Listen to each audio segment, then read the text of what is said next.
Hey everyone, welcome to the show.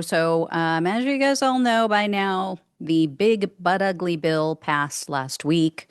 There was some question as to whether or not the Republican lawmakers were going to go along with it in the House because a lot of them were talking a lot of smack about it. They were saying how, oh, it's so horrible and it got worse in the Senate and I'm not doing it. I'm going to hold out. I'm not voting for this.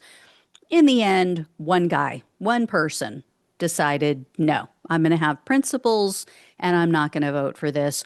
All of the other ones caved. All of them did what their daddy told them to do, which is why from now on, all of them are going to have hyphenated names with me. So it will be Speaker Mike Johnson Trump because they're all Donald Trump's bitches. So every single one of them. It is now Marjorie Taylor Greene Trump, which she probably likes. Um, anyway, so I have updates for you on some of what made it into the final draft. It's not all bad, but most of it is. And it is especially bad for low income Americans, as we knew it was going to be. They completely and totally sold out their base. And let me just tell you up front, there is a lot of smoke and mirrors. MAGA voters are convinced that they won something here, that this was really great. In reality, this is going to bite them in the ass really hard because, again, this is so fake. This is a total sleight of hand. So I'm going to get into all that. I'll share all the details with you. Before I do, though, please do me a big favor. Hit the subscribe button below this video. It really, really helps the show. So appreciate it.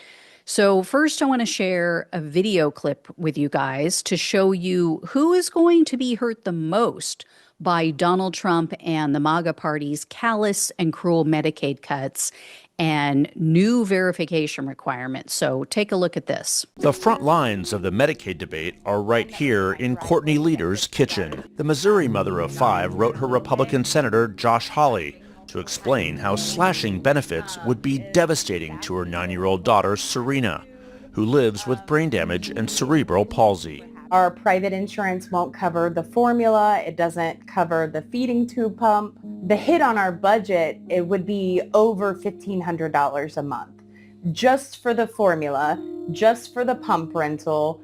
And those are things that we have to keep my daughter alive. So as you heard there, this disabled child is 9 years old. Basically, according to the way this bill is written, in 5 more years, Republicans will force her mother to go out and either work or volunteer 20 hours a week, right? If she wants to keep the life-saving treatments that her daughter is receiving, then, what else can she do? And what does she do then?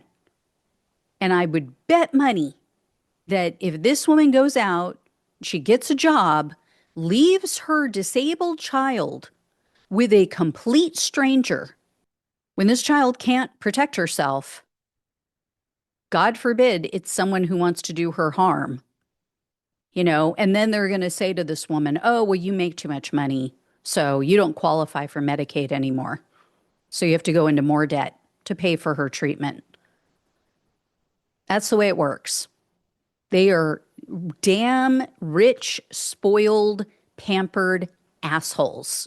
They don't have a clue what it's like to be an average American or what it's like to just try to survive, working your ass off just to survive and to keep your kids healthy and happy. And as I mentioned last week, the Congressional Budget Office, they're estimating that almost 12 million people will lose their health insurance as a result of these Medicaid cuts and also the cuts to the Affordable Care Act. So they're cutting the subsidies to those policies and those plans.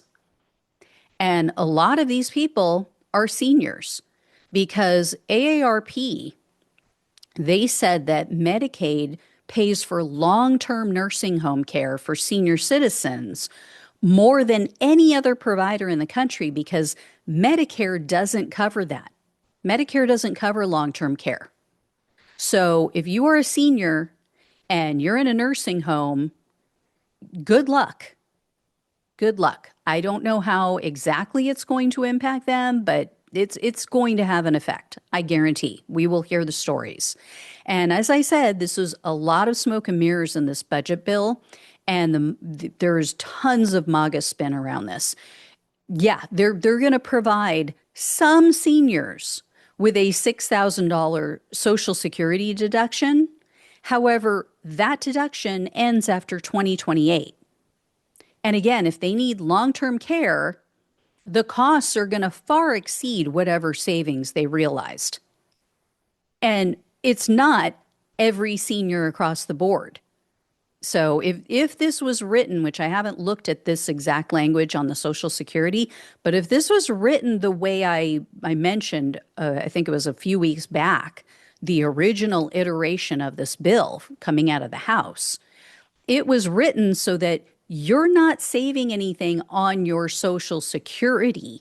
You're saving it on other retirement money. So if you are someone who was able to put money aside in like a 401k or some other type of retirement plan, if this is written the same way as the original version, you will get a $6,000 deduction on that money, but not on the money you're getting from Social Security.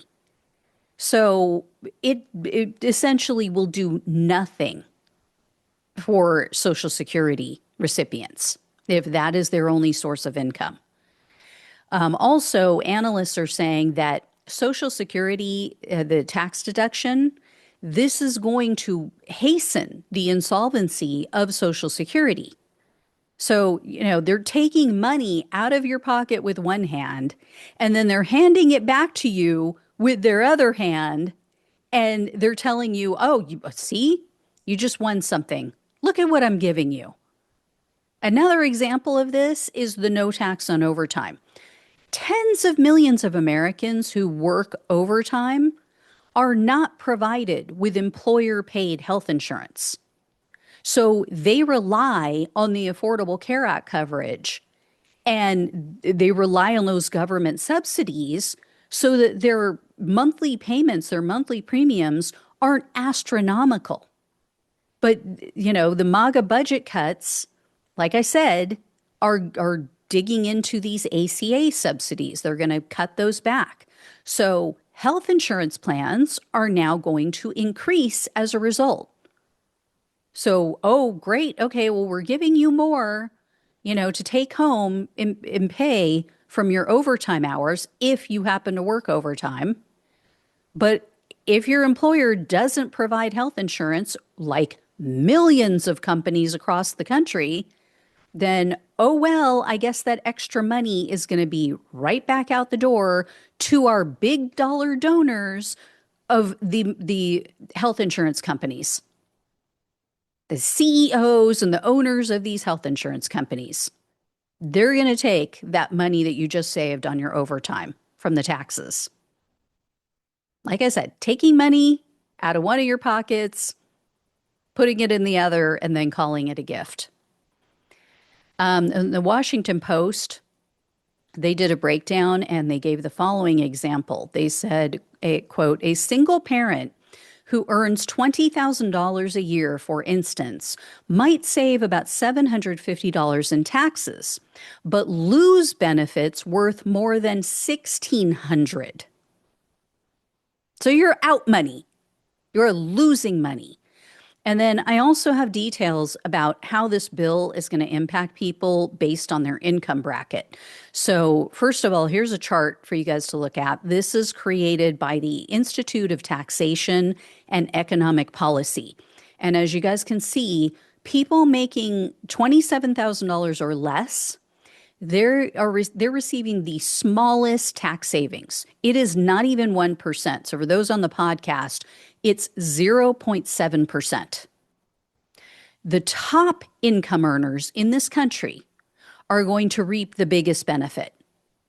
Complete and total, bass-ackwards way of looking at this and doing this. This is the biggest wealth transfer. So people making between $361,400 a year up to $916,900, so almost $1 million a year, they get the largest tax cuts. 3.4% of their income they will be saving. And people making 916,900 or more, whether they're making multi-millions, multi-billions, they're receiving the second largest cut. That equates to 2.4% of their income.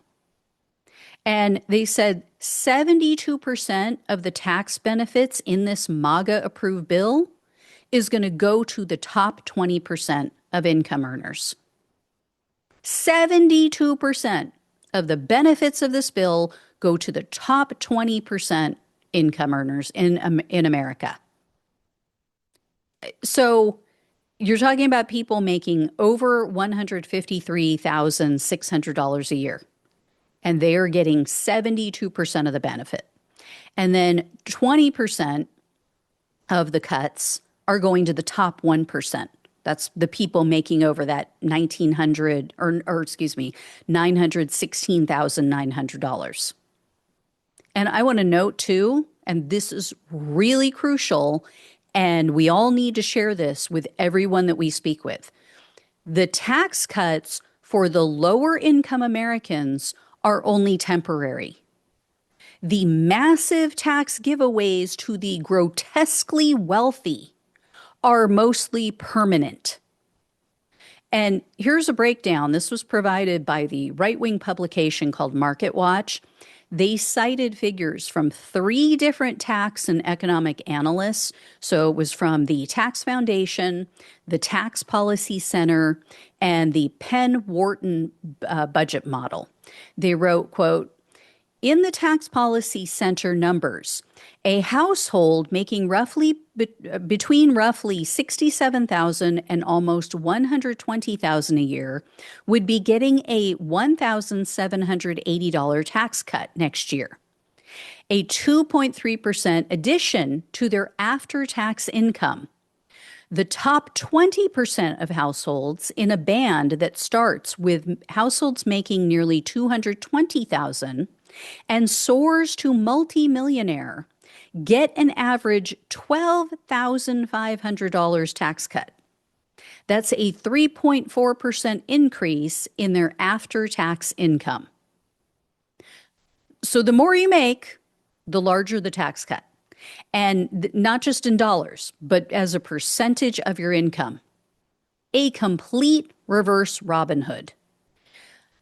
Then they go on to say, quote, "The Penn Wharton budget model takes into account the effects of stricter rules for Medicaid and Supplemental Nutrition Assistance Program, SNAP, 2 programs geared at low-income households, in determining how the bill would affect Americans' incomes. In 2027, a household making less than $18,000 would lose $165. So if you're making less than $18,000, you're losing money. And a household making less than $51,000 would gain $30. That's it. By 2030, when temporary deductions go away, households in these income bands would be projected to lose more than $1,000. For the top band of households, 2027 increases in after-tax income range from nearly $6,700 to over $300,000. Did you catch that? So the people in the top income range are going to not earn, but take home and retain between $6,700 and $300,000 more. And the people in the lower brackets after 2027 are going to lose money. So, like I said, this will primarily benefit the wealthiest people, and the people at the bottom income bracket, they're playing a shell game. And so, for instance, the no tax on tips and the no tax on overtime pay, as I mentioned before, that ends after 2028. So that's temporary. But the estate tax exemption, which is where a lot of the bulk of these tax breaks are coming from, on top of a few other things, those estate tax exemptions, those are for Nepo babies. Those are for like Elon Musk's children and Donald Trump's children.